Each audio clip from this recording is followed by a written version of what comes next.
ମଣିଷର ଶେଷ ନିଶ୍ୱାସ ଚାଲିଗଲା ପରେ ଆପଣ ତାଙ୍କ ପାଇଁ ଶ୍ରଦ୍ଧାଞ୍ଜଳି ଫର୍ଦ୍ଦ କ'ଣ ଲେଖିଛନ୍ତି? ଶ୍ରଦ୍ଧାଞ୍ଜଳି ଫର୍ଦ୍ଦ ଯେତେବେଳେ ଆମ ମାମୁଁ ଚାଲିଗଲେ ମୁଁ 8ଟା ଶ୍ରଦ୍ଧାଞ୍ଜଳି ଫର୍ଦ୍ଦ ଲେଖିଛି। ଯେତେବେଳେ ମାମୁଁ ଚାଲିଗଲେ ତାଙ୍କ ପାଇଁ ଯେଉଁ ଶ୍ରଦ୍ଧାଞ୍ଜଳି ଫର୍ଦ୍ଦ ଲେଖିଥିଲି, ବଢ଼ିଆ ବର୍ଣ୍ଣନା, ମାନେ ହାର୍ଟକୁ ପୁରା ଛୁଇଁଲା ଭଳିଆ କାନ୍ଦି ପକାଇବେ। ସେ କାନ୍ଦ ଗୀତ ଗୋଟେ ଛୋଟିଆଟେ ବୋଲୁଛି। ଜୀବନର ଅଭିନୟ ସରିଗଲା ପରେ ଚାହେଁ ଯଦି ରହିବାକୁ ରହେ ନାହିଁ ସଂସାରରେ।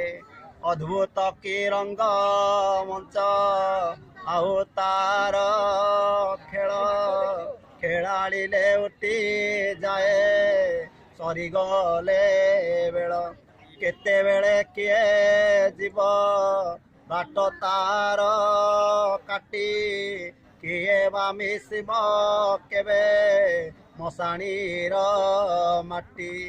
କେବଳ ଏ କଥା ମହାକାଳ ଜାଣେ, ଯମର ଦୌଡ଼ି ଲଗାଇ ମଣିଷକୁ ଟାଣେ।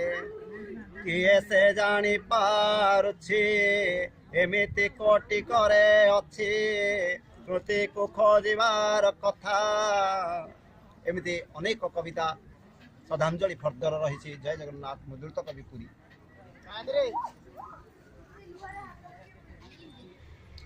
ଏହି ଶ୍ରଦ୍ଧାଞ୍ଜଳି ଫର୍ଦ୍ଦ କବିତାଟି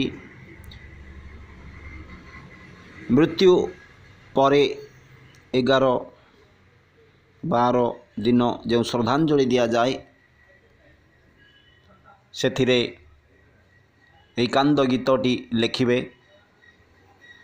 ମୁଁ କେତୋଟି ଫର୍ଦ୍ଦରେ